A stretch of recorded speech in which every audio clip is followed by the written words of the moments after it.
Party സംരക്ഷിച്ചില്ല, പാർട്ടിയുമായി സംസാരിച്ച ഘട്ടത്തിലൊന്നും party സംരക്ഷിച്ചില്ല എന്നാണ് ആത്മഹത്യക്കുറിപ്പിൽ അങ്ങനെയാണ് പറയുന്നത്. അത് നിങ്ങൾ കണ്ടുപിടിക്കും ആദ്യം.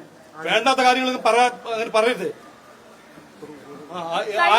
എവിടുന്ന് മാറ്റി നിങ്ങൾ? താങ്കളുടെ ഫേസ്ബുക്ക് പോസ്റ്റിൽ പറയുന്നു 2 ദിവസം മുൻപേ ഈ തിരുമല അനിൽകുമാറുമായി സംസാരിച്ചിരുന്നു. എന്താണ് നിങ്ങൾ സംസാരിച്ചത്? ഞങ്ങൾ നിയമം കൌൺസിലിന്റെ മീറ്റിംഗ് ആയിരുന്നു. അവിടെ എന്താ സംസാരിക്കുക? ഇത്തരത്തിലുള്ള സാമ്പത്തിക ഒന്നും സംസാരിച്ചില്ല. നിങ്ങൾ ഓരോന്നും ഉണ്ടാക്കി പറയരുത്. നിങ്ങൾ നോക്കാം, ഒരു കാര്യം പറഞ്ഞേ, ഇതൊരു ക്രിമിനൽ ഇഷ്യൂ ആണ്. അതിനെ ഒരു പാർട്ടീനെ തടയാൻ നോക്കരുത്. ഇത് CPM ചെയ്ത കാര്യങ്ങളാണ്. നിങ്ങൾ അതിനെ CPM പ്രൊട്ടക്ട് ചെയ്യാൻ നോക്കരുത്. സൊസൈറ്റിയുടെ നേതൃത്വത്തിലുള്ളത് BJPയുടെ വേണ്ട, എനിക്ക് ഒരു പറയാൻ ഒരു ആഗ്രഹമില്ല. നിങ്ങളിങ്ങനെ നുണ പറഞ്ഞ് CPMനെ പ്രൊട്ടക്ട് ചെയ്യാൻ നടന്നാൽ ഞാൻ പറയാൻ ആഗ്രഹിക്കുന്നില്ല. ഞങ്ങൾ ഇനി പറയുന്ന കാര്യങ്ങളെല്ലാം ഇനി 2 ദിവസം പറയും. നിങ്ങളോട് ആരാ പറഞ്ഞു? അല്ല പറയൂ, അത് നിങ്ങളുടെ ഏത് ചാനലാണ്?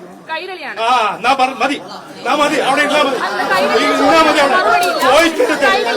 ചോദിക്കരുത്. നിങ്ങൾ ചോദിക്കരുത്. ഇല്ല, ചോദിക്കരുത്. ഞാൻ മറുപടി തരില്ല. ഇന്നലെ ഒരു സൂയിസൈഡ് ചെയ്ത കൌൺസിലറാണ്, മനസ്സിലായില്ലേ? നിങ്ങൾ നുണ പ്രചരിപ്പിക്കരുത്. പിന്നെ BJP ഭരണസമിതിയാണോ? ഇല്ല, BJPയുടെ ഭരണസമിതി എല്ലാ സൊസൈറ്റിയുടെ സുഖം നുണയാണ്. നിങ്ങൾ നുണ പറയുന്ന ചാനലാണ്. പ്രസിഡന്റ്, എന്റെ ചോദ്യം, ആളില്ലാത്തൊരു ചാനലാണ്. പ്രസിഡന്റ്, തിരുമല കൌൺസിലറുടെ ഈ വിഷയം പാർട്ടിയുടെ ജില്ലാ കമ്മിറ്റിയിൽ ചർച്ച ചെയ്തില്ലേ? അല്ല, മരിച്ച ഒരാളെ കുറിച്ച് ഇങ്ങനെ പറയുന്നത് നാളെ ഈ വിഷയം പാർട്ടിയുടെ ജില്ലാ കമ്മിറ്റിയിൽ അദ്ദേഹം ഉയർത്തിയില്ല. അത് അങ്ങനെ ചർച്ച ചെയ്ത് അദ്ദേഹത്തെ സഹായിക്കുന്ന ഒരു തീരുമാനം കൈക്കൊണ്ടില്ല. കഴിഞ്ഞ ദിവസം ഇത് റിപ്പോർട്ട് ചെയ്യാനെത്തിയ മാധ്യമപ്രവർത്തകർക്ക് നേരെ നിങ്ങൾ മാധ്യമപ്രവർത്തകരല്ല.